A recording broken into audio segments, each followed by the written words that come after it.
The world outside Edward Barnes' Bentley blurred as he stared through the windshield, paralyzed by fear. Rain pelted the glass in rhythmic waves, matching the thundering of his heart.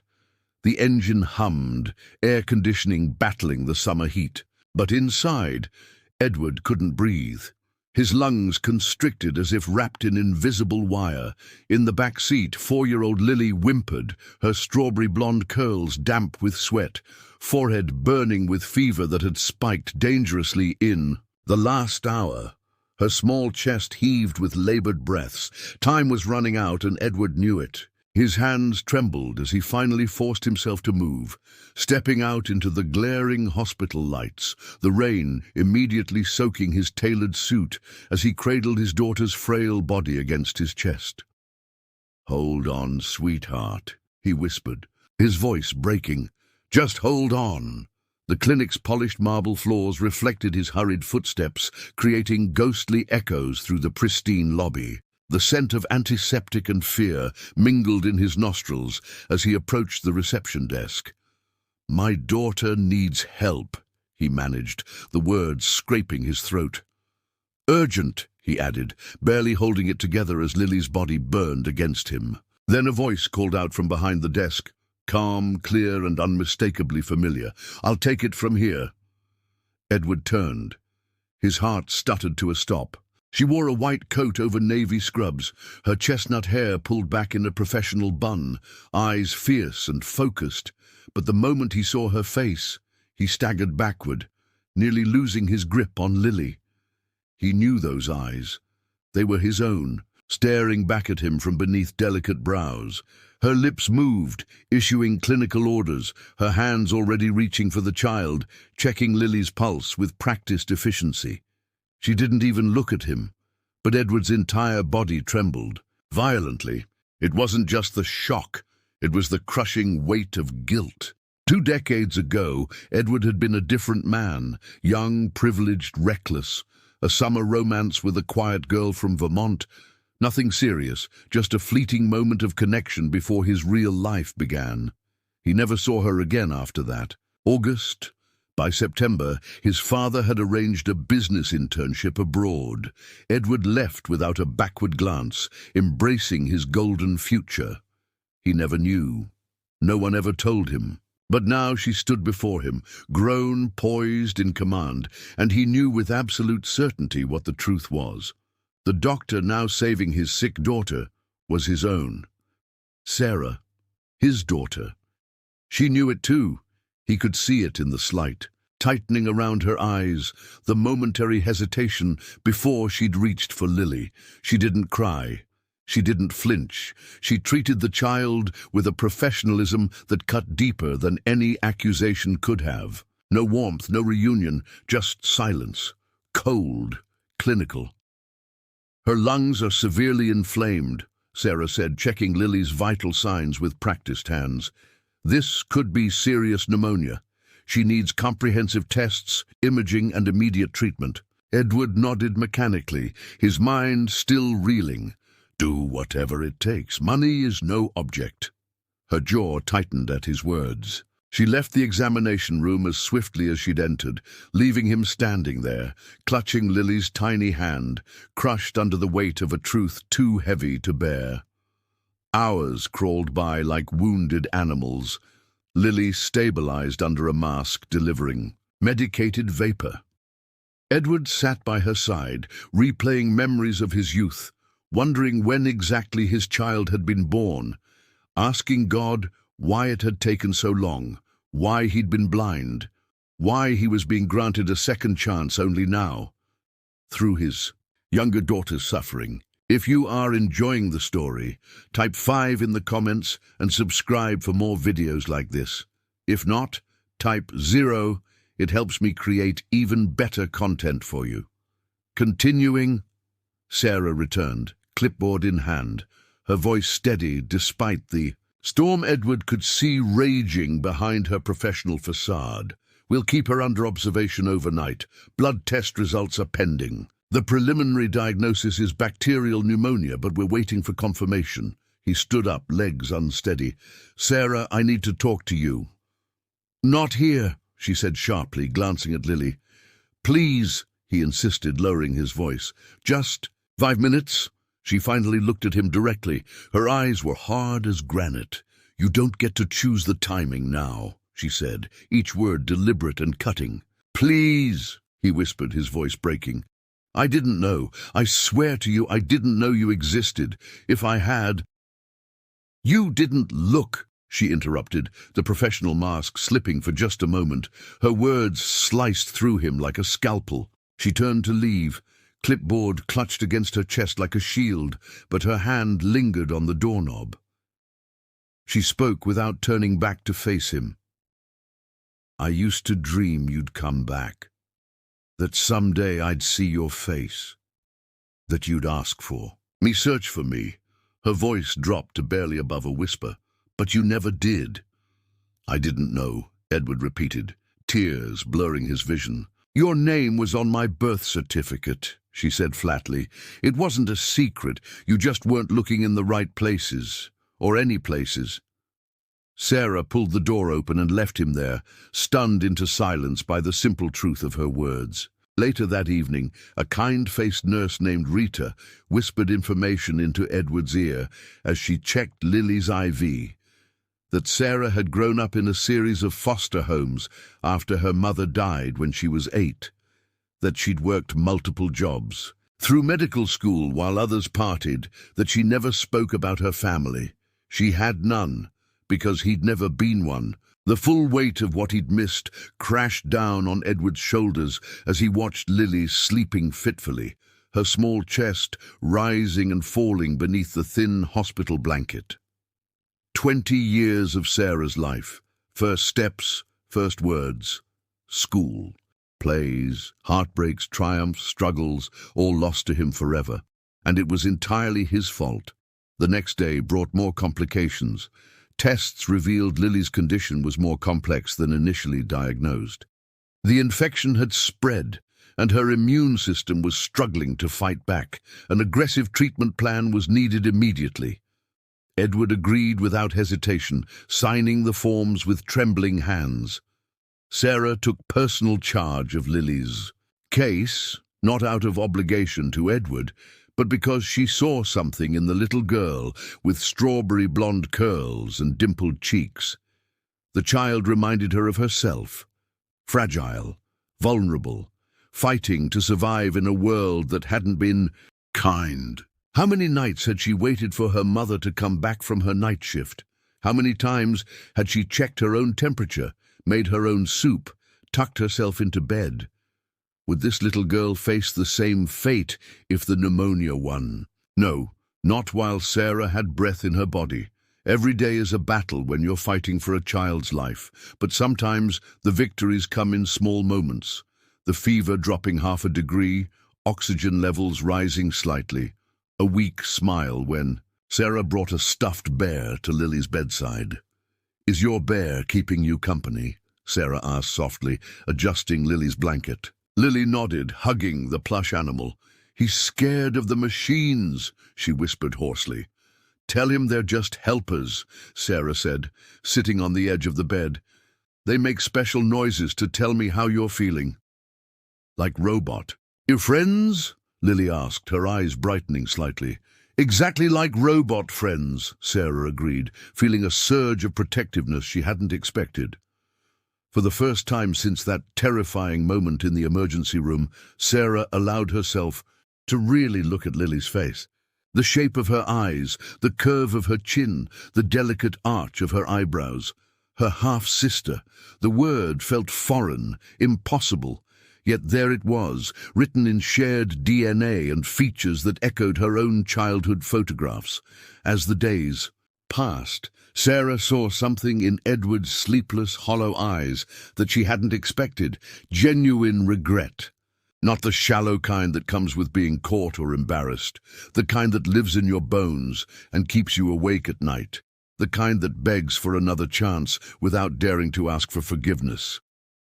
He sat beside Lily for hours, holding her hand whispering stories, singing softly when he thought no one was listening. And when Sarah passed by on her rounds, their eyes would meet briefly, a current of unspoken words passing between them. What will happen when she gets better? Will I ever see you again? Do you hate me? Can we find a way forward from here? Every parent fears losing a child, but for Edward, that fear now lived alongside another, losing Sarah again, before he'd ever really found her. As the nurses changed shifts and night settled over the hospital, Lily finally slept peacefully. Her fever breaking for the first time in days, Edward stepped into the hallway, his body aching from days, in the uncomfortable chair. His phone buzzed with urgent business messages he couldn't bring himself to answer. The empire he'd built seemed meaningless compared to what was happening within these antiseptic walls. Nothing could have prepared him for what he would discover next, turning the corner toward the vending machines. What would you do if you saw the daughter you never knew existed, crying silently in an empty hospital corridor? What could I say that would even begin to matter now? Sarah sat alone on a bench, face buried in her hands, shoulders shaking with silent sobs. She'd held herself together for days, the consummate professional, but even doctors have breaking points.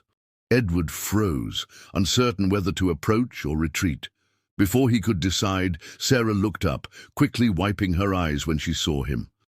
"I'm sorry," he said softly, the words entirely inadequate.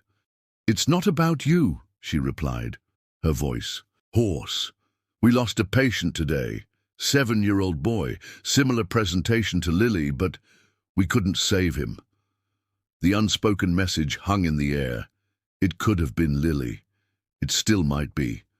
Without thinking, Edward sat beside her, maintaining a respectful distance. "Lily's fever broke," he said after a long silence. Sarah nodded. "I saw the chart. It's a good sign, but we're not out of the woods." Another silence stretched between them, filled with 20 years of absence. "Will you tell me about your mother?" Edward finally asked. Sarah stiffened, then exhaled slowly. Her name was Margaret. She worked as a waitress, then as a night shift nursing assistant. She never said a bad word about you. Not once. Her voice caught. She died of pneumonia too. The irony isn't lost on me. Edward's heart constricted painfully. "I'm so sorry." "She was beautiful," Sarah continued, as if she hadn't heard him. "Kind, strong. She taught me to read before kindergarten. She saved every penny for my college fund." A ghost of a smile crossed her lips. "She wore this ridiculous purple hat in winter. I was so embarrassed by it as a teenager." The image brought unexpected tears to Edward's eyes. A woman in a purple hat holding a little girl's hand, a family he should have known, a life he should have shared. "I think I almost saw you once," Sarah said suddenly. "I was 16. Your picture was in Forbes. Young real estate magnate or something equally impressive. I cut it out and kept it in my science textbook." Edward couldn't speak past the lump in his throat. "I hated you," she said quietly. "For years." "I deserved it," he replied. "I don't hate you anymore." She looked at him directly. "But I don't know if I can forgive you." "You don't have to," he said. "Just let me try to be different. For Lily, and for you, if you'll allow it." Sarah didn't respond immediately, but after what felt like an eternity, she nodded slightly. And for the first time, she moved closer on the bench, not embracing him, not forgiving completely, but acknowledging the fragile beginning of something. Have you ever experienced reconnecting with someone after years apart, or do you know someone who has? Share your story in the comments below. Days turned into a week. Lily's condition improved steadily under Sarah's vigilant care. The little girl grew stronger, her lungs clearing, her eyes brighter. She began to ask questions about the hospital, about medicine, about Dr. Sarah, who checked on her more often than the other doctors. Why does Dr. Sarah always bring me juice pops? Lily asked one afternoon as Edward helped her build a castle from tongue depressors. Because she cares about you, Edward answered carefully. Why does she look like me and like you? Lily persisted, her perceptiveness surprising him. Edward's hands stilled. How do you explain something so complex to a 4-year-old? How do you admit your failures without burdening an innocent child? Before he could formulate an answer, Sarah entered with Lily's discharge paperwork and overheard the question. Their eyes met over Lily's head. That's because, Sarah said, sitting on the edge of the bed, we're connected, like family, Lily asked, her eyes wide. Yes, Sarah said softly, like family. Edward's eyes filled with tears. Sarah didn't correct her, didn't pull away. For the first time since their worlds had collided, she allowed herself to be something other than Dr. Reynolds. She was Sarah, Lily's sister, Edward's daughter. The Barnes family grew by one that day, though none of them said it aloud. Some truths are too fragile for words. The discharge process completed by mid-afternoon. Edward helped Lily into her favorite pink dress, while Sarah finished the paperwork at the nurse's station. When they were ready to leave, Edward found himself lingering, uncertain of the protocol for this unprecedented situation. Would Sarah simply disappear from their lives now, return to being Dr. Reynolds, a professional memory of a difficult time? The thought made his chest ache with a fresh wave of loss. I'd like to check on her in a week, Sarah said, breaking the awkward silence, to ensure her lungs are fully recovering. Of course, Edward replied immediately. We'd be grateful. Here's my personal number, she added, scribbling on the back of her card. If you notice any concerning symptoms before then. Their fingers brushed as he took the card, and for a moment neither moved. Thank you, he said quietly, not just for Lily's care, but for allowing me to see you, to know you exist. Sarah's professional mask slipped, revealing vulnerability beneath. I'm not promising anything, she warned. This is complicated. I know, Edward agreed, but it's more than I deserve. Another week passed. Lily continued to improve, bouncing back with the resilience only children possess. Edward worked from home, rearranging business meetings and conference calls around her nap schedule. His priorities had shifted irrevocably. Sarah came for the follow-up visit on a Sunday afternoon. She brought flowers for Lily and medical equipment in her bag. The examination took place in Lily's bedroom, surrounded by stuffed animals and fairy tale books. Your lungs sound clear, Sarah announced, removing her stethoscope. You've been a very good patient. Do doctors get ice cream? Lily asked hopefully. Sarah laughed, a genuine, unguarded sound that Edward realized he'd never heard before. I think that could be arranged. They went for ice cream in the park near Edward's Brookline mansion. Lily ran ahead to the playground, leaving Edward and Sarah on a bench, watching her from a distance. She's thriving, Sarah observed.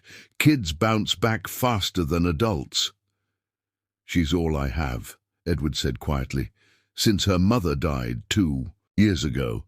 Sarah glanced at him. I'm sorry, I didn't know. Cancer, he elaborated. Lily barely remembers her now. The silence between them felt different now, not charged with anger and regret, but with cautious possibility. I received a job offer, Sarah said suddenly. Chief resident at Mayo Clinic. It's a prestigious position. Edward's heart sank. When would you leave? That's the thing, she replied, watching Lily climb a ladder. I'm not sure I want to anymore. The implications of her words hung in the air between them.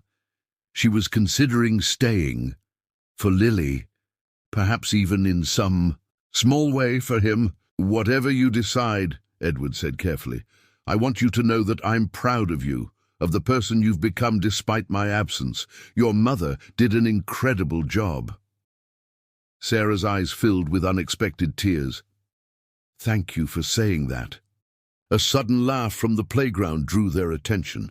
Lily had reached the top of the climbing structure, her face alight with triumph as she waved to them. She needs you in her life, Edward said softly. We both do, but I understand if that's asking too much. Sarah didn't answer immediately. Instead, she waved back at Lily, a small smile playing at her lips. One day at a time, she finally said, that's all I can promise. For Edward, it was enough, more than enough. 2 weeks later, Sarah stopped by with news. She had declined the Mayo Clinic offer and accepted a position as senior pediatric specialist at Boston Children's Hospital. 3 miles from Edward and Lily's home. Are you sure? Edward asked, concerned she might be sacrificing her career. Boston Children's is one of the best hospitals in the country, she assured him, and I've started looking for an apartment nearby. The decision wasn't just professional, it was personal, a choice to explore the fragile connections forming. Between them, weeks turned to months.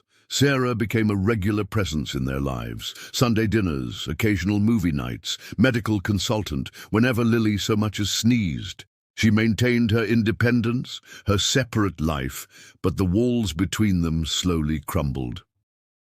One evening, as summer faded to autumn, Lily fell asleep on the couch during movie night.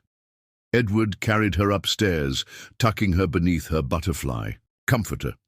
When he returned, he found Sarah standing on the terrace, gazing at the Boston skyline. "Penny, for your thoughts?" he asked, joining her. "I was thinking about forgiveness," she replied. "How impossible it seemed 6 months ago. And now?" he ventured cautiously. Sarah turned to face him. "Now I understand that forgiveness isn't just about the past. It's about creating space for the future." "I don't deserve your forgiveness," Edward admitted. "Maybe not," she agreed, "but Lily deserves a family. And maybe I do too." In that moment, standing beneath the stars, something profound shifted between them. Not erasing the past, but allowing the possibility of a future where that past didn't define them. The next morning, Sarah brought photo albums to breakfast, pictures from her childhood, her graduation, her life. Edward and Lily crowded close, absorbing the missing years, filling in the empty spaces of their shared history. "Who's that?" Lily asked, pointing to a woman in a ridiculous purple winter hat. "That's my mom," Sarah answered, her voice soft with memory. "Your grandmother." Lily traced the woman's face with her finger. "She looks nice." "She was the best," Sarah confirmed. "She would have loved you so much." Edward, watching them together, felt something he'd thought lost forever. The sense of family, of belonging, of connections that transcend time and absence. Later, as Sarah prepared to leave, she handed Edward an envelope. Inside was a formal invitation to her department's annual recognition dinner. She was receiving an award for excellence in pediatric care. "I'm allowed to bring family," she said simply. Family, the word hung in the air between them, a gift, a challenge, a new beginning. Edward fought back tears as he accepted. "We'll be there, front row." "I'd like that," Sarah replied, and for the first time since they'd reconnected, she embraced him fully, not as a doctor, not as a reluctant acquaintance, but as a daughter finding her way home. The recognition dinner arrived on a crisp October evening. Edward and Lily, dressed in their finest, watched proudly as Sarah received her award. In her acceptance speech, she spoke of second chances, of found family, of the healing that comes, not from medicine but from love. "Sometimes," she concluded, "the most important diagnoses we make aren't about illness at all. They're about what makes us whole." Her eyes found Edward and Lily in the audience, and she smiled, a smile untainted by the shadows of the past. Later that night, as they walked beneath streetlights shimmering with autumn mist, Lily skipping ahead, Sarah slipped her hand into Edward's. "I forgive you," she said quietly. 3 simple words, a lifetime of meaning. Edward squeezed her hand, unable to speak. Not for you, she clarified, for me, because I deserve peace. The head of them, Lily twirled beneath a streetlight, her laughter echoing in the quiet night. And because some families, Sarah continued, watching her sister dance, are worth fighting for, even when they come together in unexpected ways. Edward nodded, tears trailing down his cheeks. Thank you, he whispered, for giving us another chance. Sarah smiled, her eyes reflecting the same constellation of stars that had watched over her entire life. Through loneliness, through struggle, through triumph, and now through reconciliation. Every family has its own journey, she said, watching Lily spin beneath the stars. Ours just took a detour.